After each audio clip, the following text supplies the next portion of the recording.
300,000. Question number 5, the Honourable David Parker. Thank you, Mr. Speaker. To the Minister of Finance, is he aware that anticipated Crown revenue for the period 2012 to 2016 decreased by $13.2 billion between the October 2011 pre-election fiscal update and the 2012 half-yearly fiscal update? And if so, why has the government lost $13.2 billion in projected revenue in little over a year? The Honourable Bill English. Mr. Speaker, I think the black hole is what David Shearer is staring into. And the other little thing was David Cunliffe getting ready to push him. Get a bill. Order. Order. Now, order. A member is entitled, when asking a question, to have their own visual aid. There's nothing wrong with that. Nothing wrong with that at all. And the minister, should at least attempt to answer the question before making that kind of comment. The Honourable Bill English. Mr. Speaker, it was very difficult. There was actually nothing on the visual aid that related to the question, so I just made my own interpretation of it.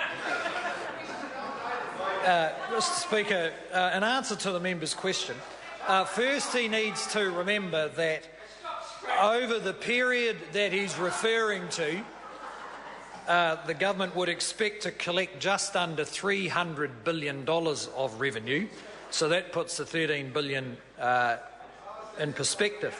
The second thing is that the $13 billion reduction in revenue over that period flows from the forecasts that Treasury did in the half-year update, which took account of two things. One is lower projections of real growth in the economy, and the second was lower inflation. The Honourable David Parker. Is it correct that the forecast $13.2 billion hole in Crown revenue would be even worse were it not for the additional $1.5 billion New Zealanders will pay for fuel tax and ACC over the next 4 years as a result of the decisions he announced after Parliament rose at the end of last year? The Honourable Bill English. Well, Mr. Speaker, of course there would be less revenue forecast if we were going to be collecting less revenue.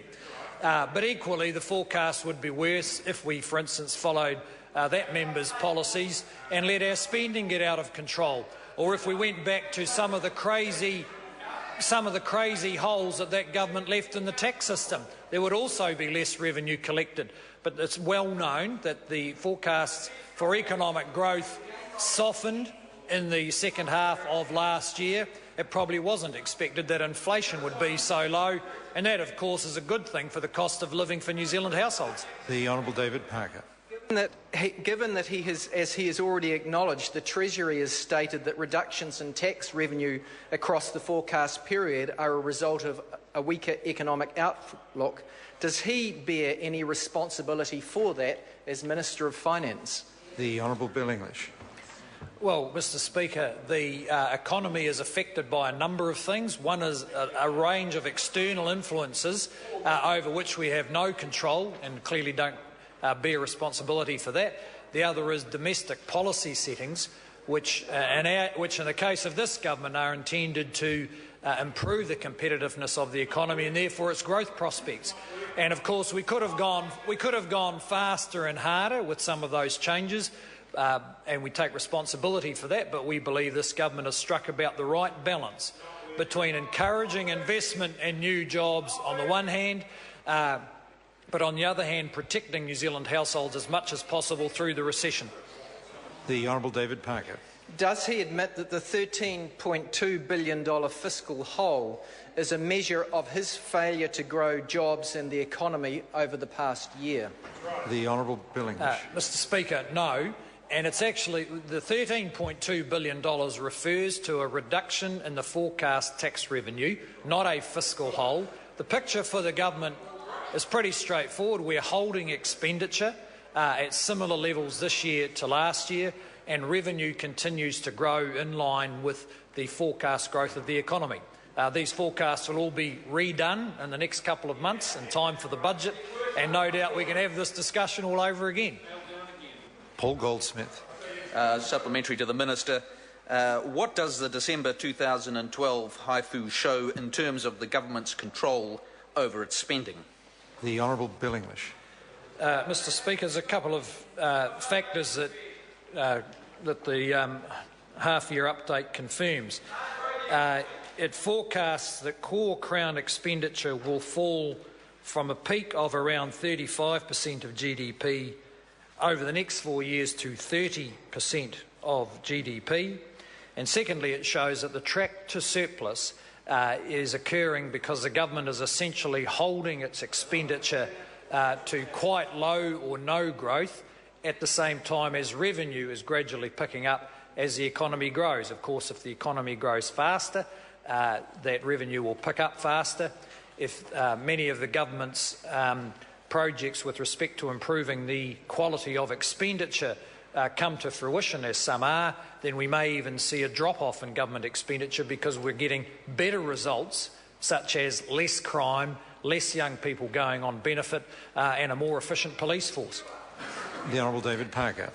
Do the latest reports and forecasts that he has received show that after a $10 billion external deficit last year, the external deficit for New Zealand is projected to grow and is predicted by the International Monetary Fund to be the worst in the developed world in 2013?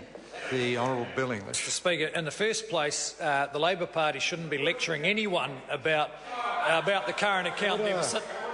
I think I can, well, I'll hear the member's point of order. I wasn't lecturing anyone, sir. I was asking him a question as to what the reports showed about his own performance. And I think that's a fair point. The Minister should answer the question. Mr. Speaker, I can't confirm whether they forecast New Zealand's current account deficit relevant to others. What I can say is that New Zealand's current account deficit in recent years has regularly been a bit better than the forecast. And as I've said to the member before, I happen to disagree with the Treasury and Reserve Bank view, which that the current account deficit will deteriorate anywhere near the levels at which the previous Labor government left it. Having campaigned to halve it, they ended up doubling it to 8% for 3 years, the worst performance ever by the New Zealand economy. Question number 6, Colin King.